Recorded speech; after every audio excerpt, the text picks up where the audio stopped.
할렐루야, 주님의 이름으로 여러분의 가정을 다시 한번 축복합니다. 늘 하나님의 은혜와 평안이 함께 하시기를 기원합니다. 자, 오늘 함께 가정예배 말씀으로 은혜 받을 부분은 시편 62편입니다. 1편부터 12절까지 다 읽어보시고요. 대신에 저는 1절과 2절을 읽어드리고 말씀을 논하도록 하겠습니다.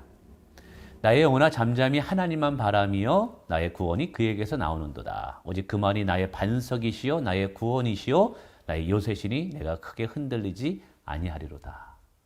오늘 다윗은 자신의 마음이 흔들리지 아니하리로다 라고 자기 자신에게 또 격려하고 권하고 있다는 사실이죠. 여러분, 오늘 우리의 삶에서 참 중요한 것이 우리의 마음입니다. 우리의 마음이 흔들리지 않는 것이 중요합니다. 여러분, 흔들리게 될 때 우리의 삶의 모든 기반이 흔들리게 됩니다. 마음이 흔들리게 될 때 우리의 소망, 우리의 모든 또 믿음도 또 흔들릴 수 있다는 사실이죠. 한번 생각해 보세요. 교회를 이끌어가는 목회자의 마음이 흔들린다. 그러면 어떻게 교회가 든든히 설 수 있겠어요? 사업을 이끌어가는 사장님이 마음이 흔들린다? 그러면 어떻게 사업이 굳게 설 수 있겠어요? 가정을 안전하게 지키고 보호하며 가정을 잘 이끌어가야 할 아버지의 마음이 흔들린다. 그럼 어떻게 자녀들이 그 안에서 건강한 신앙생활을 할 수 있겠어요?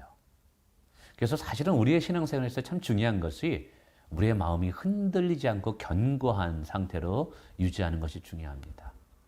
그래서 영적으로 성장한다는 것은 어떤 상황 속에서도 그 상황에 매몰되지 않고 믿음으로 우리의 신앙이 견고한 것을 이야기하죠. 오늘 다윗도 자신을 향해서 내가 흔들리지 아니하리로다 라고 고백하고 있어요. 그런데 다윗의 상황을 보면 사실 그의 마음이 흔들릴 만한 상황입니다.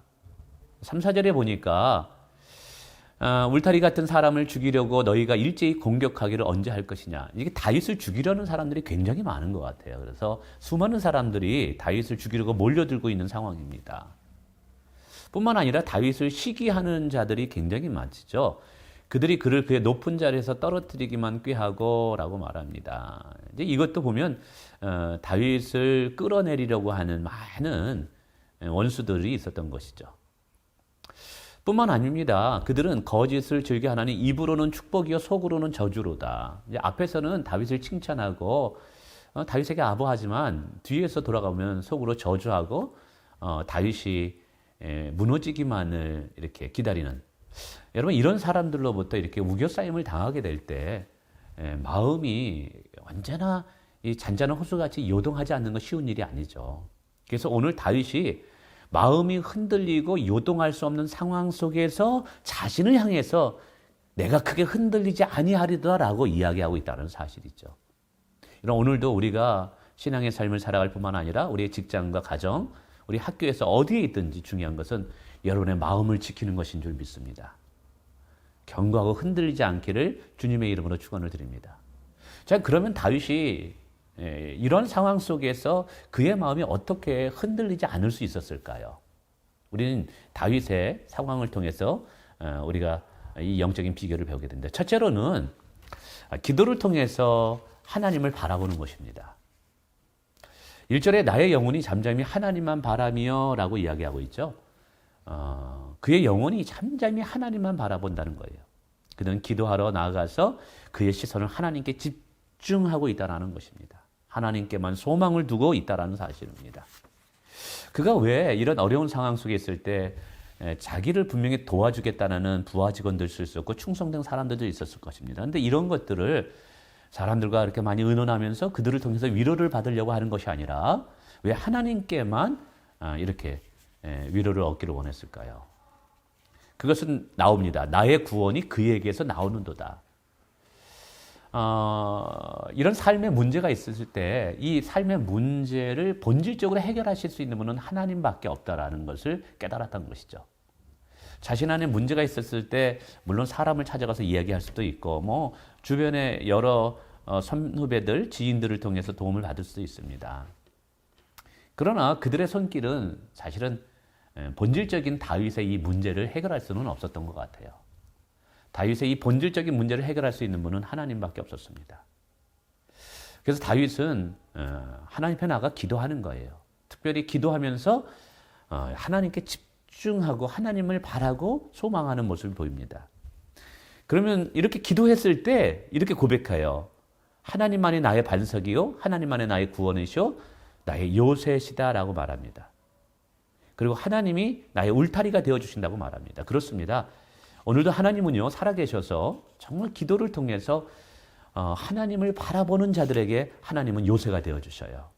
흔들리지 않는 반석이 되어주셔요.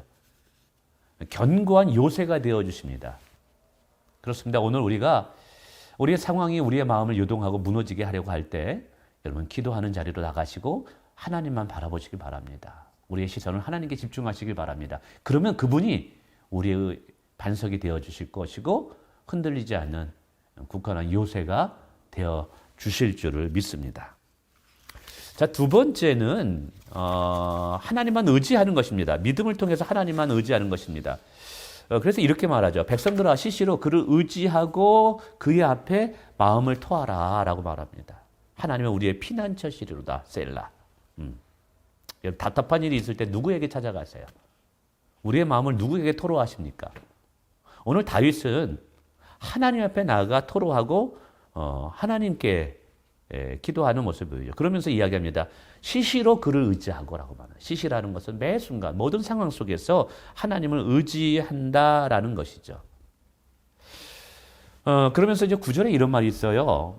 슬프다 사람은 입김이며 라고 말합니다. 여러분 입김 후 하면 잠시 동안의 바람은 일지만 금세 사라집니다. 그게 무슨 힘이 되겠습니까?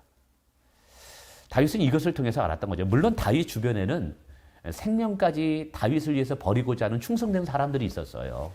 다윗을 따르는 그래도 적지 않은 무리들이 있었습니다. 그러나 그들이 아무리 다윗을 사랑하고 다윗에게 생명을 걸고 충성할다 할지라도 다윗은 그들을 의지하지 않았어요. 오직 하나님만을 의지했다라는 것이죠. 여러분 이게 믿음이라는 거예요. 뿐만 아닙니다. 포악을 의지하지 하며 라고 말합니다. 권력을 의지하지 말라는 것이죠. 재물도 늘어도 거기에 마음을 두지 말지어다. 여러분 권력, 세상의 힘, 심지어는 재물도 우리의 의지의 대상이 아닙니다. 여러분 그것들이 우리의 마음을 흔들리지 않도록 견고하게 붙잡아주는 것이 아닙니다. 오늘 우리의 마음이 흔들리지 않도록 견고하게 붙잡아 주시는 분은 하나님이십니다. 그러므로 우리는 이런 다윗처럼 흔들릴 수밖에 없는 상황 속에서 우리의 마음이 흔들리지 않기 위해서라도 여러분 믿음으로 하나님만을 의지하시기를 주님의 이름으로 축원을 드리겠습니다. 이 12절에 보니까 이런 말, 각 사람이 행한 대로 하나님이 갚아주신대요. 그러니까 우리가 하나님 앞에 어떠한 반응을 보이느냐, 어떤 상황 속에서, 위기의 상황 속에서, 마음이 무너지고 흔들리는 상황 속에서 내가 어떠한 반응을 하느냐에 따라서 하나님은 그 결과를 가져온다는 것이죠.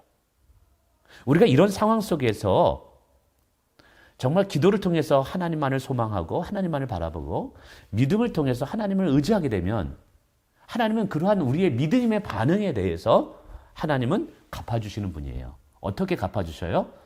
우리의 마음을 흔들리지 않도록 심지가 견고한 사람으로 우리를 붙잡아 주신다는 사실입니다. 여러분 이러한 불확실한 시대 속에서 오늘 저와 여러분의 마음이 견고하고 흔들리지 않기를 원합니다. 아무리 어려운 상황이 있다 할지라도 불확실한 세대 속에 산다 할지라도 여러분 주님을 향한 우리의 마음이 흔들리지 않으므로 여러분 강하고 담대하며 견고한 정말 그래서 많은 사람들에게 버팀목이 되어줄 수 있는 그런 영적인 신앙의 삶을 사실 수 있기를 주님의 이름으로 축원을 드립니다. 감사합니다.